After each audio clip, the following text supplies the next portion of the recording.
I got sued one time in the United States of America, home of the brave, land of the free, for $300,000 for a spider bite. Come hang with Homer, let's have a chat. Come hang with Homer, we guarantee that. Hanging with Homer is where you're at. You are now hanging with Homer. Christmastime is always an interesting time for me. One year, years back, I was served with a lawsuit right around Christmas. You say, well, that's terrible. But it was actually timing, you know. I mean, you never know when the timing's going to be. But what happened is I had a rental property in Fredericksburg, Texas, and I had a couple living in a cabin. And one of them went up to help some guests in the house, some Airbnb house. And he always was trying to be helpful and to accommodate people. And we had a huge fire pit in the backyard. It was really nice. People could sit out there, look up at the stars. So Henry, there were some young girls there, and Henry was really accommodating for young girls. And he goes up there and says, well, I'll build you a fire. So he goes to the wood pile, and he gets some wood to carry over there, and he's carrying the wood, and this is what he told me. He got bit by a spider, and it wasn't just any spider. It was what's known as a brown recluse, and they're one of the most poisonous spiders we have in Texas. I guess they migrated up from the Amazon, because I hear there's some real bad spiders in the Amazon if you're looking for poisonous spiders. But anyway, this spider, when it bites you, your flesh starts decaying, and you have to get help pretty fast. So you'll lose an arm, leg, whatever. But there's a good thing today, we have antibiotics and things that can fix it. But anyway, Henry had a bad bite. He had to go to the hospital. Henry also had a pacemaker, and the shock and everything of the spider bite, you know, affects your heart. So he had some issues there. He got through it, everything. And he called me one day and said, he said, want to know who my insurance company was, and I told him, and then my insurance company called me later and says, well, your tenant's down here, and he's seeking $300,000 damages for the spider bite. I said, oh, okay, that's interesting. So I said, well, you're my insurance, that's what you're there for, so what do we do? And he said, well, we're going to turn it over to the adjuster. So the adjuster called me, got my statement, and they offered Henry some money. Not the $300, but some money. Well, he decided to create what's a cause of action over a spider bite, and he filed suit on me. And this is all online. If you just go to Hillis versus McCall spider bite, you can read a lot of details, more than I'm going to give you here in this podcast. But for 3 years, I was under a spider suit, you might say. Homer was caught in a web. And the legal process went along, and we won. We won the case. The judge said, dismiss, there's no factual basis here. Mr. Hillis did not cause the spider bite, so no one can take anything. Well, Henry appealed, and he wrote his appeal to an appellate court in San Antonio, and that appellate court said, well, he's got a case here. So they overturned the other court, and then my attorney, which was provided by the insurance company, they appealed to the Texas Supreme Court. So the spider case that Homer was involved in, Homer's web, went right up to Texas Supreme Court. And it was in January, several years back, my case was heard. It came down to, did I have command and control over the spiders? And that was like, no, he doesn't have command and control. And my attorney argued that you don't have a duty to warn about everything. I mean, how would you do that? How would you put a sign up for everything and hold yourself like, you know, something can come in.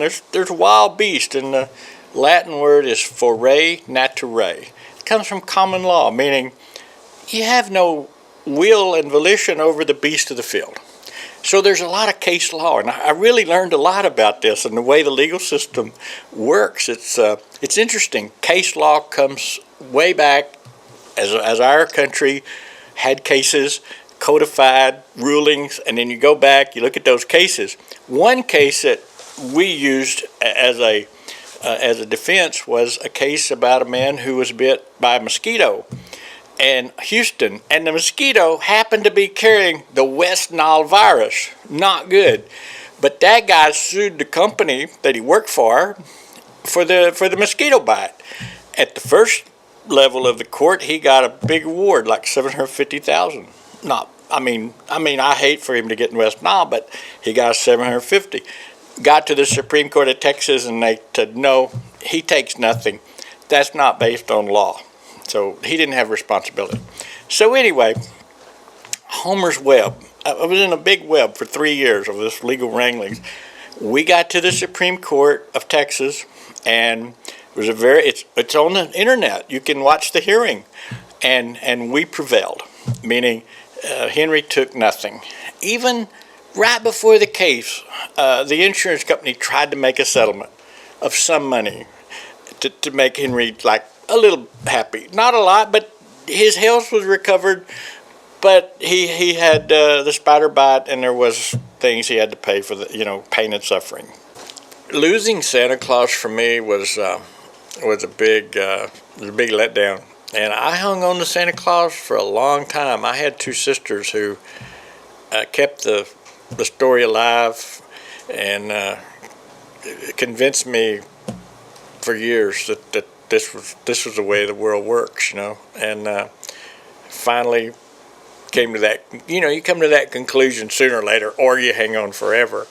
That okay, it's a story, and it's a good story about a person giving away things, and being very social, very socialist guy.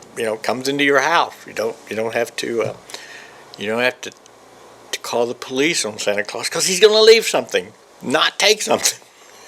So when you look at religious holidays, most of them around the world, like in India, Diwali is a huge giving holiday where people give gifts, and it's the overcoming of evil with light. So there's lots of lights. If you go to India, I've never been through a Diwali. I was there before it, so you see all the people putting up lots of lights. So that's what here we have a lot of light for Christmas, lots of Christmas lights and whatnot.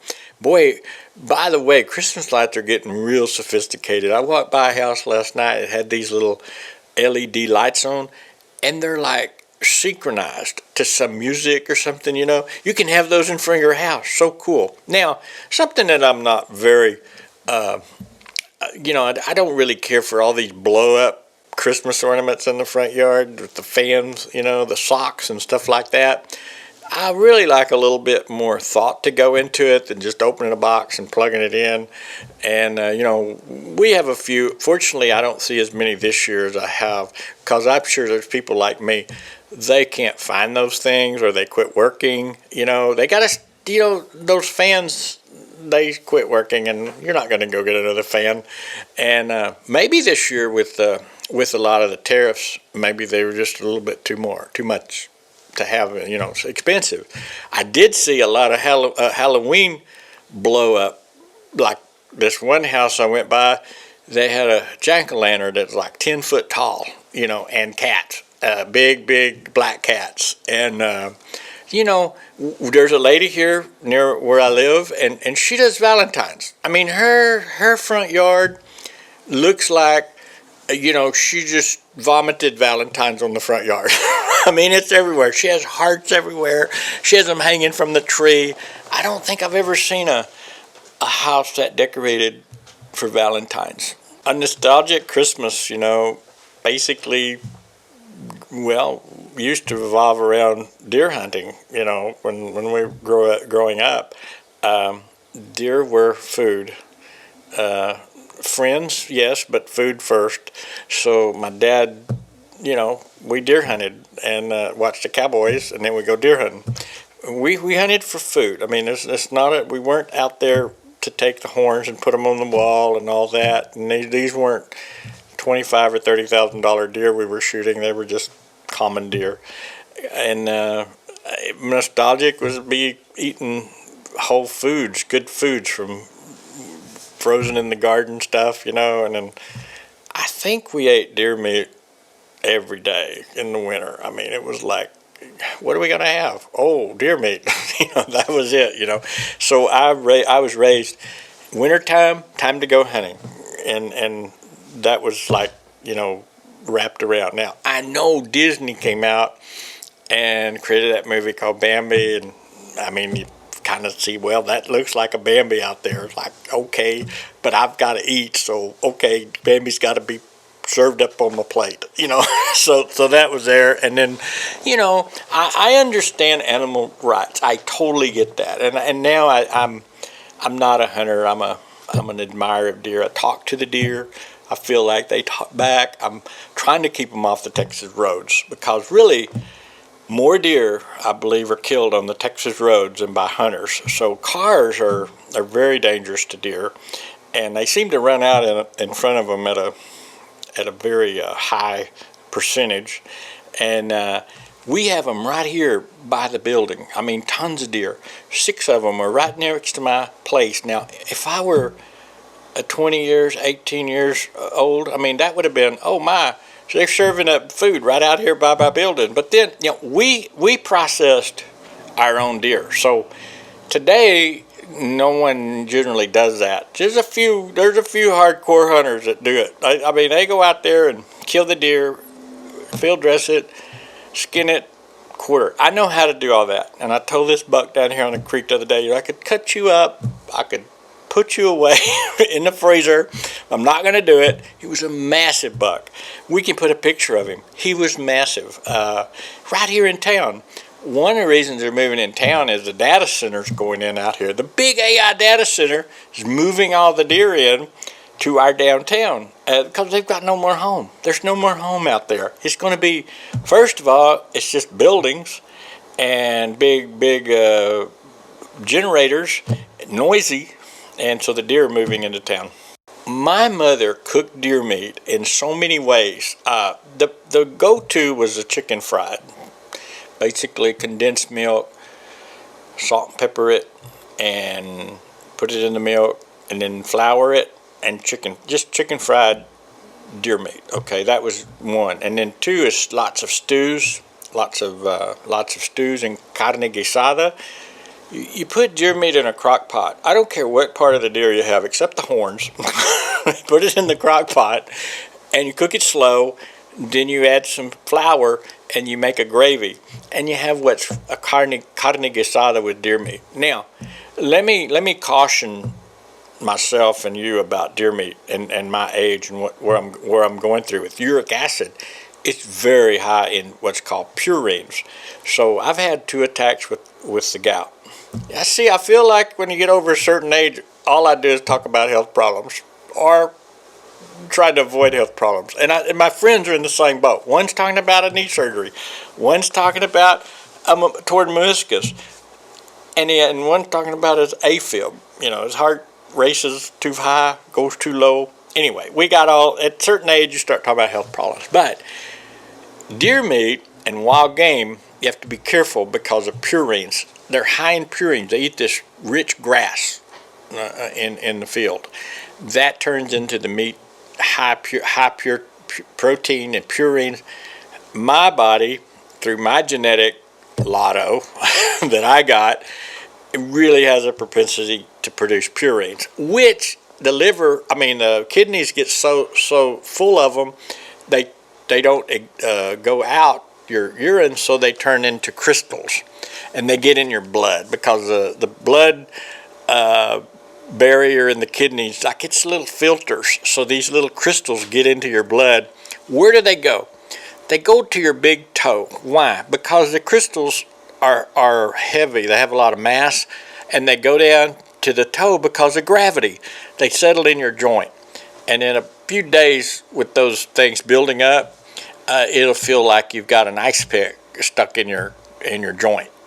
And I've had that twice. I had it last year about this time, a little bit first of the year, and it was because I'd eaten some deer meat. This is the time of year people get really stressed about, I need to give somebody something. I mean, and so it creates a lot of stress and frantic people, and like people order from me and they got to have it by the 23rd or 24th, and they're willing to pay a lot because they got a special person they want to give this gift to. And sometimes it seems like capitalism is really overshadowing the true gift of the season, and people are frantic, and they spend a lot this time of year, and then they go into the gym. They eat a lot too, so then the gym, it's kind of a normal migration of things in the world. Is we consume a lot, then we run to the gym, then they run away from the gym. And I tend to think of it like the ducks and the geese and everything up in the Northeast, Midwest, up in Canada. They have to get out of there because of the freeze. Their homes are no more. They've got to get to warm water. People migrate just like the same way in their gym memberships. So a few years ago, I had a cousin who went to Davos, Switzerland, to the economic conference, and he was telling me about a lot of the outtakes that were there. And one was about a man who's a psychologist, a neuroscientist, a very smart man, had started a nonprofit called MAPS, and it's for psychedelic studies. And he had all this data that he gave at the Davos, and I listened to a lot of it, and I got a lot of the charts that he was using. So psychedelics are a way of rewiring the brain, as I understand it. And psilocybin, which is the active compound in mushrooms, is one that's used a lot. And it got really, really big in recreational movement in California in the 60s. And several scientists had found efficacy for treating depression, PTSD. So Rick Rubin had gone in and done a lot of work with PTSD. And I decided to support the organization a little bit every month because PTSD is such a tragic mental disorder for people that come back from war. And there's no help. What help there is can lead to addiction, like opioids.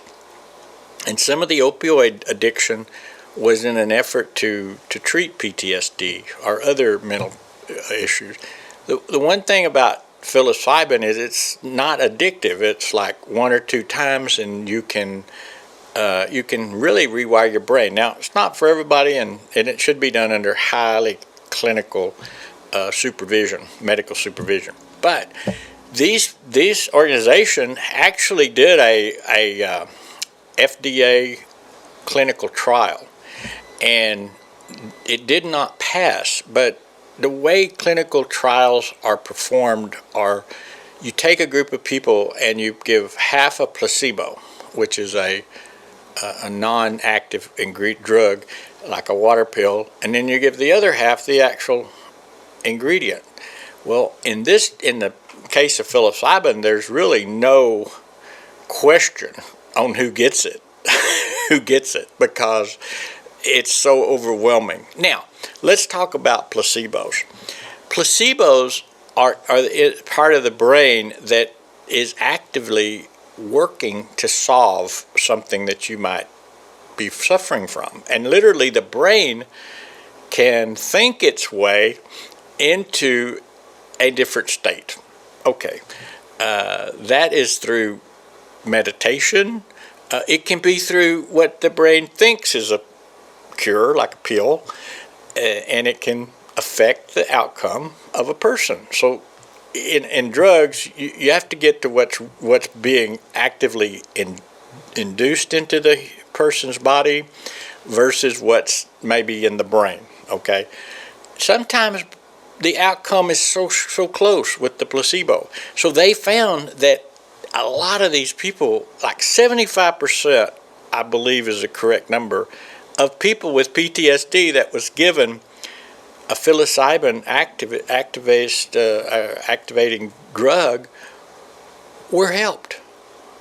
And in any clinical trial, if you push the needle to 75% without any side effects, like they didn't,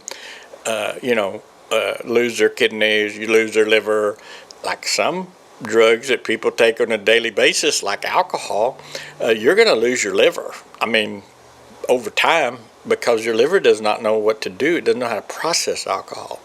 But these drugs, psychoactive, changing the brain, and building people life back with very little risk of side effects in that. So, and then synthetic opioids, things like that, tend to be very addictive. They keep the dopamine release high. You have to get higher and higher and higher to get a dopamine release. But I'm really excited about the future with this, because a lot of companies, they're not big pharma companies, but they're working with THC, for example. And just last week, the president declassified THC. Well, what does that mean? Well, it means it can be used in research, and it can be put out to people to test. Now, I know a lot of people that are very, very happy with what THC does for them, and they don't really need a clinical trial. It's not as addictive, and people have very good results from mental anxieties, and it doesn't, like I say, it doesn't alter their life. Psychedelics, as a lot of people are discovering, can rewire the human brain. As far as mushrooms go, when we're talking about the chemicals in these mushrooms, there's certain species of mushrooms, okay? And another note on that is a lot of this comes out of the Amazon, and it comes out of the vast array of plants that are still being discovered. There's botanists going to the Amazon today that's finding a plant that no one's ever seen before. But the indigenous people that live there, some of them have been living off these plants. And mushrooms is a big thing. And Paul, I believe it's Staments, that's on YouTube, you can find a lot of material. He's like, I would say, he's the king of mushrooms. And he talks about how mushrooms work in the soil, and they may be the origination of life in a sense. They're molds, fungus, and they produce a lot of nutrients for other plants. And ironically, if you look at a human brain, you see a lot of mushroom similarities. So there's that particular aspect of it. But very good information coming out. People are, another thing is the mushrooms you'd like buy at the store for your meals. Those have a lot of vitamin D in them. They just soak up sunlight. So people that are vegetarians need to eat they can't eat a lot of fish, but they eat mushrooms and algae, things like that. Yeah, I just boxed up a box of journals and sent it to Mel Robbins. So this is one of my favorite journals, okay? Think like a proton, always positive. So a few months ago, I listened to the Mel Robbins podcast, and she said there's 8 things that if you tell yourself every day, you'll rewire your brain. So I thought, well, that's pretty good. I've got this journal. I'm always looking for something to journal. What if I just write these things down every day? So I've started writing these things every day. Number 1 is today's going to be a great day. Number 2, something good's going to happen. And then remember, I'm a work in progress, and I have an important contribution to make to the world. So there's 8 things. And then I added 9, which is I refuse to take advice from people more messed up than I am. And write these down every day. So Mel's been a great part of my life in the last 8 months. I don't know how. I discovered her through another podcast, and really, really have enjoyed her style and the people she brings on the podcast. Very good. She's very good at interviews. So on Friday, I boxed up 6 or so of these journals and sent them up to her studios, and gave her a couple of ideas that she might want to consider for journaling. And journaling, if you're in any part of therapy, kind of therapy, writing things down is such a powerful tool for your mind. Remember in school when you misbehaved, they used to sit you down and say, write this down 1,000 times. I will not do this, blah, blah, blah. Well, that was a disciplinary journaling, you might say. 1,000 times I will not talk in class or whatever. But this is more of a affirmative thing where you're telling yourself and telling your brain and your subconscious mind to be looking out for an opportunity or a window or a beauty, some art that might come into your life. Anyway, I love these journals. We sell a lot of journals to stores, and we have our online selection. We have on HwH as well.